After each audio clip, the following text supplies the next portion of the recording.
awalnya keluarga agak cukup bahasanya apa ya, skeptis. Ya. Kayaknya ngapain sih bikin kayak gitu? Itu kan udah oke nih di kantor, udahlah udah cukup lah gitu.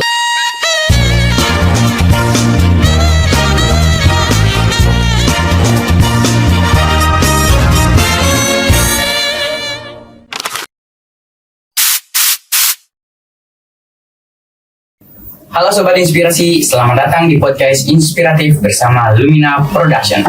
Kembali lagi dengan saya Adrian yang akan menemani kalian di podcast kali ini. Tempat di mana kita akan berbagi canda, tawa, pengalaman, dan semangat untuk membuat hari-hari Anda yang menjadi sederhana menjadi penuh makna. So, jangan kemana-mana, siap-siap diseduh dengan cerita yang penuh motivasi.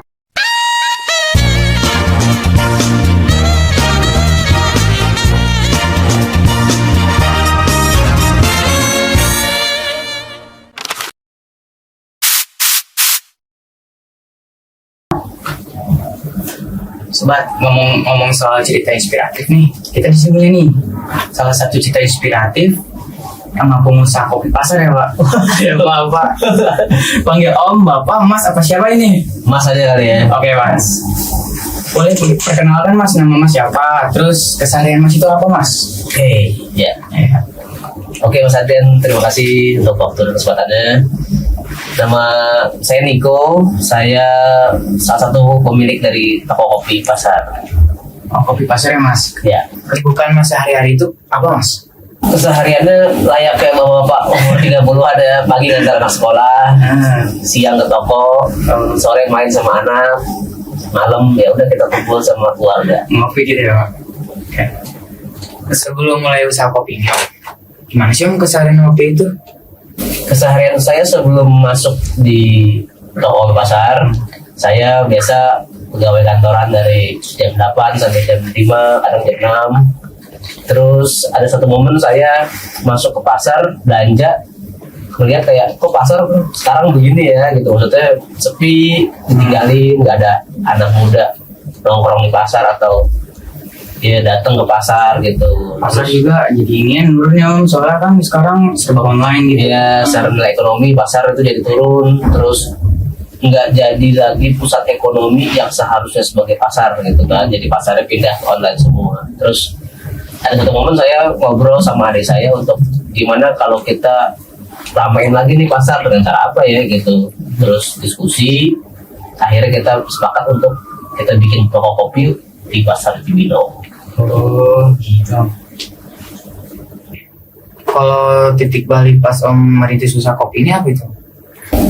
Titik baliknya ya akhirnya saya bisa sementara untuk ninggalin pekerjaan saya di kantor, tapi tetap mobile, saya harus standby laptop, saya tetap harus ya monitoring di kantor yang lama, Membagi waktunya Om. membagi waktu betul. Jadi sampai hari ini saya masih punya dua pekerjaan yang berbeda nih, satu di kantor, satu di toko pasar gitu. Jadinya titik balik itu sih saya berani untuk ngambil keputusan mengembangkan mengembangkan minat dan bakat saya, sama mau membangun lagi ekonomi di sekitaran pasar, terutama pasar Cibinong ya gitu. Iya. Terus respon orang-orang sekitar Om itu kayak gimana tuh? Respon sekitaran internal saya dulu ya. Ya. Jadi kita bikin dua respon nih, ada internal, terus internal untuk keluarga. Ya. Awalnya keluarga agak cukup bahasanya apa ya, skeptis. Ya. Kayaknya ngapain sih bikin kayak gitu? Itu kan udah oke nih di kantor, udahlah udah cukup lah gitu. Gak usah lah, atau bahkan kalau kasarnya tanda kutip gila kali lu ya gitu. Kayak ngapain sih masuk ke dunia ini, ngapain sih punya cita-cita untuk membangun lagi sebuah hal yang udah ditinggalin, ngapain sih gitu lah. Tapi saya punya tekad, punya kemauan, punya keberanian untuk nggak apa-apa, saya mau coba untuk masuk, saya mau coba untuk kerjaan ini. Minimal kalau ini berhasil itu kepuasan buat saya, itu kebaikan untuk ekonomi sekitar pasar. Kalau itu gagal, saya nggak penasaran, minimal itu. Jadi kayak menambah pengalaman lah ya Mbak. Menambah pengalaman sama ngelakuin sebuah life checklist ya, maksudnya ketika emang saya punya beberapa checklist, salah satunya adalah saya mau mempunyai dampak terhadap lingkungan yang saya tinggalin. Itu sih, jadi itu salah satu strategi saya. Challenge ke diri sendiri ya gitu ya.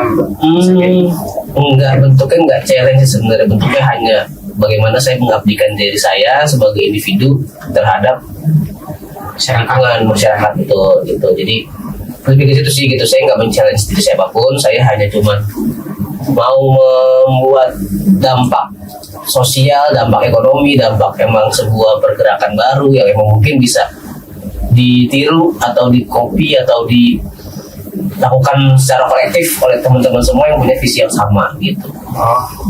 Tapi ide kayak gitu sebenarnya out of the box sih mas. Iya benar. Dibilang out of the box. Iya banget. Jarang banget nih ada kopi-kopi pasar gitu. Betul. Di apa ya, di Cibinong ini kan. di sekitaran kita sini ya, kita berada di Cibinong di sini. Iya. Di Cibinong sini kita tahu ya tempat yang hype-nya tuh, tempat yang bagusnya Pakansari. Ya. Kan? Ada lagi ya beberapa tempat yang ya Pemda gitu-gitu ya, yang kayak Beriman itu kan. Itu.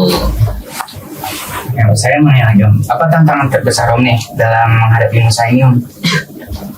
Tantangan terbesar. Tapi tadi kayaknya yang eksternal belum, baru internal. Oh iya. Sorry ya. Apa?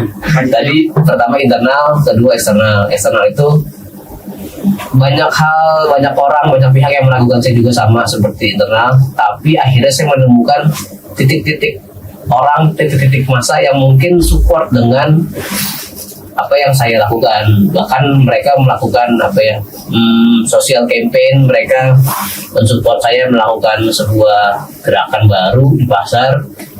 Salah satunya adalah Cibinong Cycling gitu. Jadi untuk Cibinong Cycling nih, mereka tuh support banget loh dengan keberadaan kita gitu.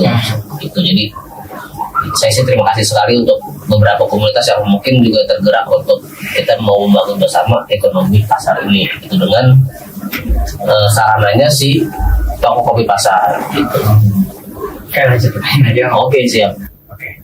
Yang buat tantangan terbesar dalam kopi pasar ini apa sih Om? Tantangan terbesarnya adalah bagaimana mengedukasi masyarakat atau lingkungan pasar terhadap hal baru yang kita bawa ke dalam pasar. Itu satu. Kedua adalah bagaimana kita membangun jejaringnya dengan masyarakat pasar yang notabene itu mereka masyarakat tua, ya sepuh lah gitu ya. Menerima hal baru, anak-anak muda nongkrong gitu. Itu kita membalance itu untuk tidak terjadi konflik horizontal lah gitu sama kita warga pasar gitu. Itu tantangan terbesar sih menurut saya. Terus gimana strateginya itu biar bisa bertahan di pasar itu? Satu, melakukan komunikasi yang baik, intens, terus kita juga memahami bagaimana sudut pandang mereka terhadap hal baru ini.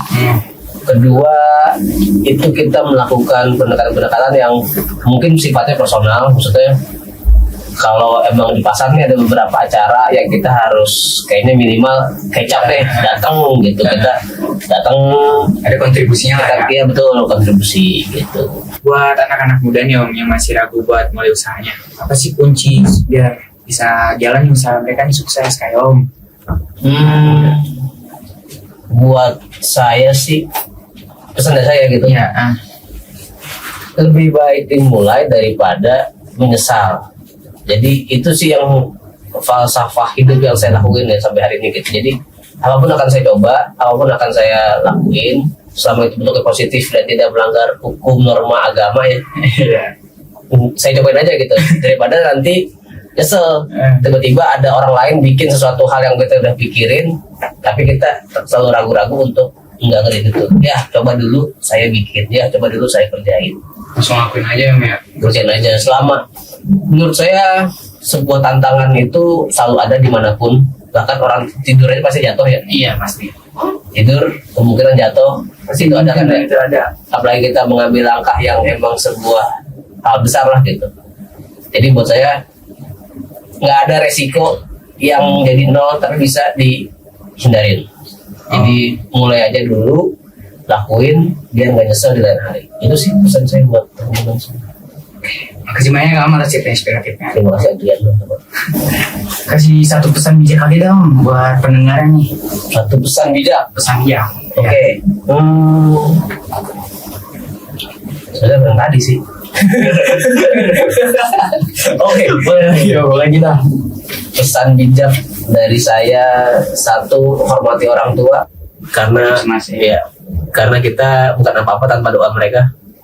Kedua adalah lakuin aja apa yang emang lo mau lakuin selama itu nggak melanggar hukum, norma, dan agama. Itu aja sih. Karena kita semua adalah spesial, kita semua adalah orang yang berbeda, jadi jangan ngeliat sama.